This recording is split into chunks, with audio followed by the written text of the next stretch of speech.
हमारे पूर्वी उत्तर प्रदेश से जुड़े हुए हमारे मान्य जनप्रतिनिधि होंगे, गोरखपुर, कुशीनगर, देवरिया, महाराजगंज, सिद्धार्थनगर, संतकबीरनगर, बस्ती, बलरामपुर, बहराइच, पीलीभीत, सहारनपुर तक ये पूरी बैठ जाती थी। हर वर्ष हजारों बच्चों की मौत होती थी इंसेफ्लाइटिस से। इंसेफ्लाइटिस के लिए हमारी लड़ाई लंबी लड़ाई चली थी। मैं 1998 में पहली बार सांसद बना था और तब से हम लोग इसके खिलाफ लड़ाई लड़ते थे। लेकिन मुझे आश्चर्य होता है कि इस समस्या को हम लोगों ने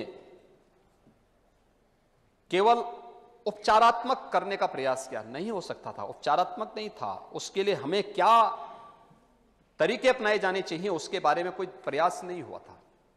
हम आभारी हैं प्रधानमंत्री मोदी जी के। उन्होंने कहा कि उपचारात्मक पक्ष भी हमारा आक्रामक तरीके से आगे बढ़ना चाहिए, लेकिन साथ साथ हमें उस पक्ष की तरफ भी जाना चाहिए जो पक्ष एक लोक जीवन से जुड़ा हुआ पक्ष होता है, प्रत्येक नागरिक के जीवन से जुड़ा होता है, और स्वच्छ भारत मिशन और शुद्ध पेयजल की आपूर्ति इसमें सहायक हो सकती है।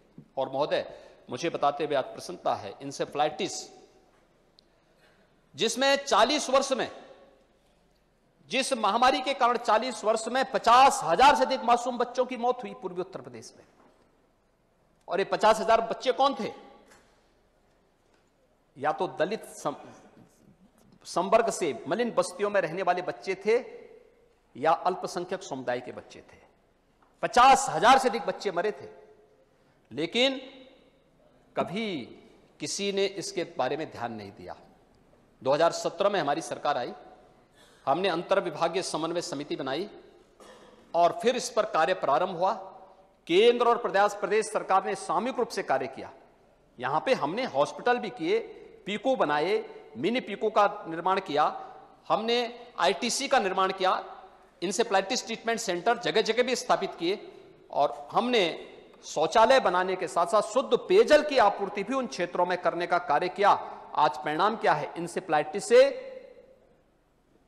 95% मौतें कंट्रोल हो चुकी हैं। इंसेफ्लाइटिस से जो बच्चे मरते थे आज नहीं मर रहे हैं।